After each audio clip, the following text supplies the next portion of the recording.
Natakot naman at nalungkot ang mga negosyanteng Chinese-Filipino sa sinapit po ng businessman at ang driver nito na dinukot at pinaslang.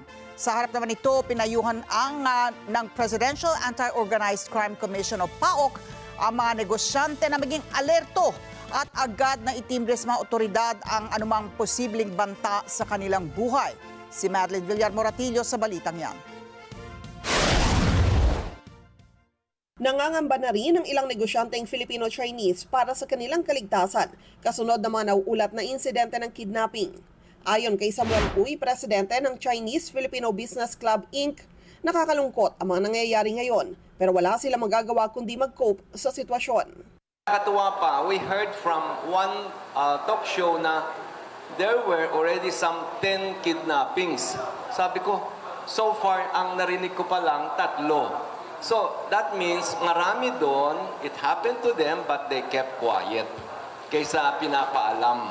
So, you could say na there is fear among those who were kidnapped. Kaya naman sila na rin anya mismo ang gumagabay sa kanilang grupo. On our part, napag-usapan dati ng aming Filipino at Sino Magkaibigan Foundation.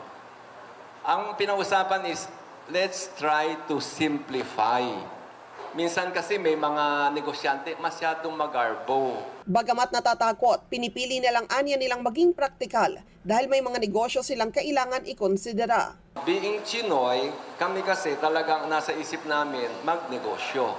Because kagaya sa akin, I have almost 200 employees. So when I do things, I really don't use my emotion nun pagdating sa ganong situation. I use my logic.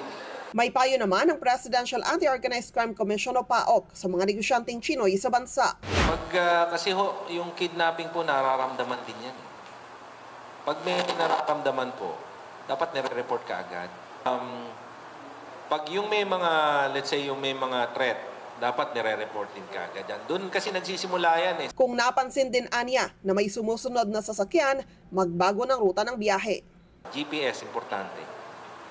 Kasi sa backtracking ho, kung may GPS ho yung sasakyan nyo, o kaya yung tao mismo yung naka-on po yung GPS ng cellphone niya, pag binacktrack ho, importante yun kung hahanapin na po siya. Madeline Villar Moratillo para sa Mata ng Agila. Matatag, matapang, matapat.